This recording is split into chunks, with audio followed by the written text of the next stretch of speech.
ಮುಖ್ಯಮಂತ್ರಿ ನಾನು ಮುಖ್ಯಮಂತ್ರಿ ಹೋದಲ್ಲ ಹೇಳೋದು ಹೇಳಿ ಹೇಳಿ ಕಡೆಗೆ ಹೆಂಗೋಯ್ತು ಮುಗಿಸ್ಕೊಂಡು ಹೋಗ್ಬೇಕಾಗಿತ್ತು ಅದನ್ನು. ಸೋತವನಿಗೆ ಸೋತದಿ ಬಿದ್ದದಿ ಸಹ ಇನ್ನೂ ಆಗ್ತದೆ ಯಾರಿಗೆ ಆದರೂ. ಹೀಗಾಗಿ ಸಿಂಪಲ್ ಗ್ರೇಟ್ ಆಗಿದೆ ಅವ್ರ ಪರವಾಗಿ ಅಂತ ಅನ್ನಿಸ್ತಾ ಇದೆ. ಹಾಗಂತ ತಿಳ್ಕೊಂಡು ಅವರು ಪಾರ್ಟಿ ಹೊಡಿತಾರೆ ಅಂತ ಅನಿಸೋದಿಲ್ಲ. ಡಿ ಕೆ ಶಿವಕುಮಾರ್ ಅವರ ವರ್ತನೆ ನೋಡಿದಾಗ, ಅವರ ಬಿಹೇವಿಯರ್ ನೋಡಿದಾಗ ನಿಜವಾಗಿ ಆ ವ್ಯಕ್ತಿ ಇನ್ನೂ ತನ್ನ ಸಂಯಮ ಇಟ್ಕೊಳ್ಳೋಣ. ಕಾರಣ ಕಾಂಗ್ರೆಸ್ ಮೇಲಿನ ಪ್ರೀತಿ ವಿಶ್ವಾಸ, ಅದು ಹೈಕಮಾಂಡ್ ಮೇಲಿನ ಗೌರವ ಅಂತಲೂ ಸ್ಪಷ್ಟ ಆಗ್ತಾ ನಡೆದ. ಹೆಂಗೆ ಇವರು ನಮ್ಮ ಸಿದ್ದರಾಮಯ್ಯ ಬೆಂಬಲಿಗರು, ಒಬ್ಬ ಸಿದ್ದರಾಮಯ್ಯನವರು ನಾವು ಕೊಡೋದಿಲ್ಲ, ನಾವು ಮುಂದೆ ನಾವು 2022 ಮತ್ತು ನಾವು ಅಂತ ಅನ್ನೋಂಥ ಮಾತುಗಳು ಮಾತಾಡ್ತಾ ಇದ್ದಾರಲ್ಲ. ಮತ್ತೀಗ ಲೇಜೇಂದ್ರ ರಾಬಾಯದಲ್ಲಿ ಹೇಳೋ ಅವಶ್ಯಕತೆ ಇತ್ತ?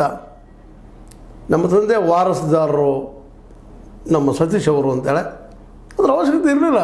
ಆಲ್ರೆಡಿ ಅವರು ವಾರಸುದಾರ ಅಂತ ಈಗ ಫಿಕ್ಸ್ ಅಂತ ನೀವಂತಿ ಅಂದರೆ ಯತೀಂದ್ರಂತೆ ಬರೋದಿಲ್ಲ ಇಲ್ಲ ಇದರಲ್ಲೇ ಪೊಲಿಟಿಕಲ್ ಫೀಲ್ಡ್ದಲ್ಲೇ ಸಹಜದ. ಅದನ್ನು ಹೇಳಿ ಬಡದೆಬ್ಸುವಂಥದ್ದು ಡಿ ಕೆ ಶಿ ಬಣದವರನ್ನು ಮೊದಲ ಅವ್ರು ಕಾಕಿಚ್ಕೊಂಡಿದ್ದಾರೆ. ನಾವು ಆಗಬೇಕಾಗಿತ್ತು 2 ವರ್ಷ ಮಾತಾಗಿತ್ತು ಅಂತೇಳಿ ಅದು ಅವ್ರಲ್ಲಿ ತೆರೀಲಿ. ಅವ್ರಿಗೆ ಮತ್ತೆ ಹೇಳಿದ್ದೆ, ನಿಮಗೆ ಬಿದ್ದವ್ರು ಹೊಡೆದ್ರೆ ಸಹಜವಾಗಿ ಹೇಳ್ತಾರೆ. ಜೊತೆಗೆ ಸಿದ್ದರಾಮಯ್ಯನ ವಿರೋಧಿ ಬಲ ಅನ್ನೋದೇ ಇಲ್ಲೇ, ಇವರೇ ಯಾಕೆ ಪಾರ್ಕಿಂಗ್ ಬಂದವ್ರು ನಾವು ಯಾಕೆ ಆಗಬಾರ್ದು ಅಂತೇಳಿ ಅಲ್ಲಿಯ ಜನ ಇದ್ದಾರೆ. ಉದಾಹರಣೆಗೆ ಮುಡಿಯಪ್ಪನಂತವ್ರು ಅಥವಾ ಇನ್ನೊಬ್ಬರು ಆಯ್ತು ಕೇಳ್ತಾ ಇದ್ದಾರೆ.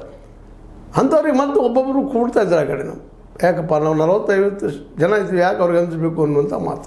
ಸ್ವತಂತ್ರವಾದ ಮೀಡಿಯಾಗೆ ಬೇಕಾಗಿರುವುದು ಸ್ವತಂತ್ರ ಧ್ವನಿ. ಆ ಸ್ವತಂತ್ರ ಧ್ವನಿ ಉಳಿಸಲು ನೀವು ಮಾಡಬೇಕಾದದ್ದು ಇಷ್ಟೇ.